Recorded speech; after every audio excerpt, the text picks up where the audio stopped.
Grupos de procuradores pede à Procuradoria-Geral da República que investigue Jair Bolsonaro por incitação de crime após perder a eleição presidencial. Qual será a postura do Procurador-Geral da República, Augusto Aras? Ele que foi indicado a este cargo por Bolsonaro. Sobre este assunto, conversamos agora com Débora Duprat, jurista e advogada, que foi membro do Ministério Público Federal, tendo sido vice-procuradora-geral da República e exercido interinamente o cargo de procuradora-geral. Débora, um prazer recebê-la aqui no Revista Brasil TVT. Prazer é meu, Ana Rosa, Kaique, muito boa tarde para vocês. Boa tarde. Débora, então vamos falar sobre Augusto Aras, que é quem ocupa hoje a Procuradoria-Geral da República e que é ainda indicado por Bolsonaro. E temos aí uma lacuna de interpretação de como ele vai agir agora sobre diversos casos, inclusive esse pedido de investigação do ex-presidente Bolsonaro. Queria ouvi-la sobre a sua análise sobre Augusto Aras nesse sentido. Bom, eu acho que nós, analisando a trajetória do Aras à frente da Procuradoria-Geral da República, não podemos esperar muita coisa. Eu quero lembrar o comportamento dele por ocasião da pandemia e dos atos criminosos cometidos por Bolsonaro, né? Tal como foram apontados pela CPI da Covid. Então, nós temos crimes gravíssimos, como o crime de provocar epidemia, que é um crime considerado hediondo quando há o resultado morte.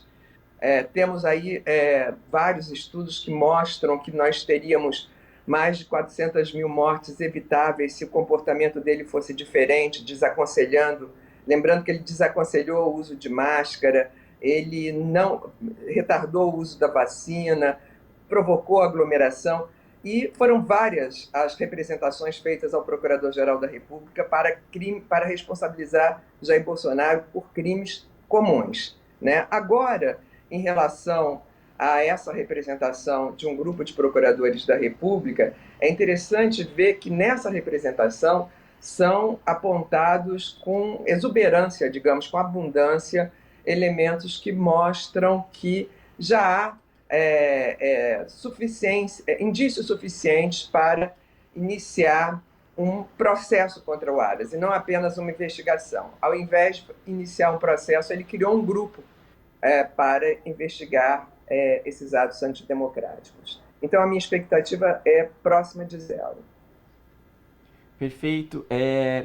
Débora, eu queria que você trouxesse, o Augusto Aras já disse que não deve continuar no outro mandato. Em algumas entrevistas, por conta dessa mudança de postura que a gente percebeu, né, de um tempo para cá principalmente, aparentemente ele tenta aí também se livrar da culpa, mas também não coloca aparentemente a culpa aí em Jair Bolsonaro por algumas coisas, né, que aconteceram, e aí justifica algumas ações que faltaram talvez por parte da PGR. Queria que você avaliasse essa parte e se, né, ele vai conseguir, de que forma ele vai lidar e, tendo culpa, como que a gente, né, julga também, como que ele fica inserido nesse processo de investigação como um ex-procurador-geral da República futuramente, né, ou mesmo como procurador-geral. O Kaique, como procurador-geral, ele está sujeito à mesma punição por crime de responsabilidade previsto na Lei de Crimes de Responsabilidade. Então, ele poderia sofrer até o impeachment, né? E eu acredito que depois, fora do cargo, já poderia ser agora, mas não tem quem ofereça uma denúncia contra o procurador-geral, já que ele tem a possibilidade de ser investigado apenas no Supremo Tribunal Federal e só ele poderia oferecer a denúncia.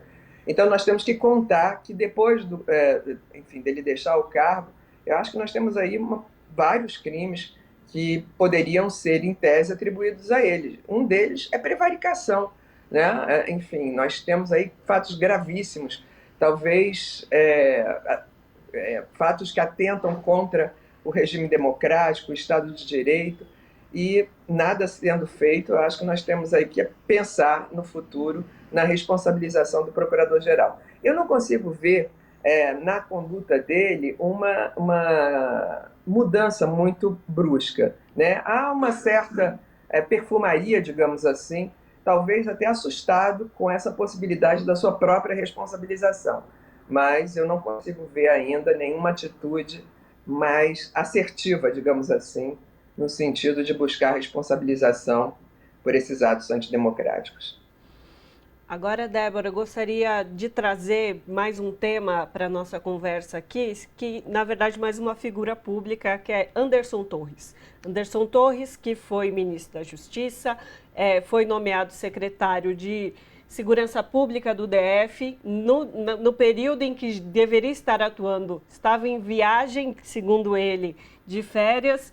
Um dos responsabilizados e já foi preso pelo que ocorreu no dia 8 de janeiro, lá no Distrito Federal, e a tal minuta que foi encontrada no seu imóvel que desfaria o resultado das eleições, uma minuta gravíssima, né? Que mesmo que não foi feita por ele, não sabemos ainda, porque ele se negou a falar no depoimento, né?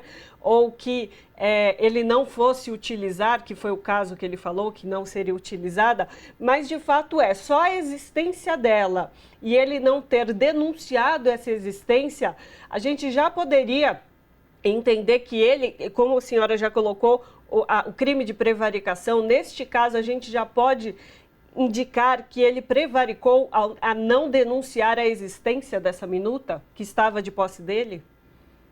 É evidente, Ana Rosa, a gente, tal como Aras, né, como falávamos há pouco, é um agente do Estado com responsabilidades específicas, né, enfim, ministro da Justiça, que tem em suas mãos um documento que mostra que há, enfim, uma tentativa, há uma ideia, pelo menos sendo gestada, de golpe de Estado, e, pelo menos, né, ele oculta esse documento, não faz a denúncia a respeito dessa possibilidade de se alterar por meio de um ato normativo o Estado Democrático de Direito. Então, eu acho gravíssimo, acho que é corretíssima a prisão dele, acho que, enfim, nós não sabemos ainda a dimensão desse golpe, não sabemos ainda se ele está em andamento, é muito provável que sim, e, enfim, eu acredito que temos aí, mostra, né, de certa maneira, como as instituições elas foram absolutamente capturadas por esse projeto antidemocrático, por esse projeto golpista. Perfeito. Eu queria que você trouxesse também, Débora, então a gente falou do mandato do Augusto Aras, até quando ele vai, né, ele pegou aí uma boa parte da gestão, né, como PGR no mandato de Jair Bolsonaro, que foi escolhido pelo ex-presidente Jair Bolsonaro. Então até quando vai e qual a expectativa de vocês também, né, para o futuro aí da Procuradoria-Geral da República, diante também, né, desses acontecimentos e do que foi feito, né, durante esse momento, esse período que ele esteve, né, no cargo. O mandato dele vai até setembro, né, de 2023, e aí eu queria ressaltar que o protagonismo perverso, né, do Aras, ele conseguiu, de certa maneira, sufocar não, mas mascarar, não dar visibilidade a uma série de atos que foram praticados por membros do Ministério Público Federal durante a sua gestão. Eu fiz uma denúncia no Tribunal do Genocídio, promovido pela PUC de São Paulo, contra o Bolsonaro, e fui colher dados na CPI da Covid, né, a CPI mista do Congresso. E é impressionante como nós temos ali informações de atuações positivas dos membros do Ministério Público Federal, buscando responsabilizar o Bolsonaro por idas a locais em que ele provocou aglomeração sem uso de máscara, em que havia normas locais que impediam essas práticas. Então, houve representação, houve essa informação para o Congresso de ações propostas localmente, no âmbito da improbidade administrativa. há ações a respeito das populações indígenas, enfim, da falta de providências adotadas, não só no sentido da sua subsistência durante a pandemia, mas também da grande invasão dos territórios. Então, houve muita coisa que foi feita durante a gestão do Aras, a despeito do Aras. E, Débora, então, há uma expectativa já no meio dos juristas, como a senhora faz parte desse campo também da justiça,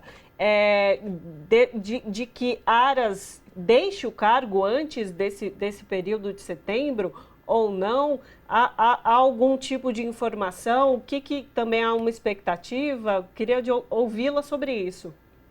Eu não tenho nenhuma informação, é um mandato, então ele tem direito a ficar no cargo até setembro, salvo se ele fosse afastado por crime de responsabilidade, que é uma hipótese também bastante remota. Então, eu acredito que ele permaneça no cargo até setembro. Obrigado, Débora, pela participação, pela conversa, entrevista aqui no Revista Brasil TVT. Débora Duprá, jurista e advogada, membro do Ministério ex-membro do Ministério Público Federal, vice-procuradora-geral da República e também exerce aí interinamente o cargo de procuradora-geral. Obrigado por conversar conosco. Muito obrigada.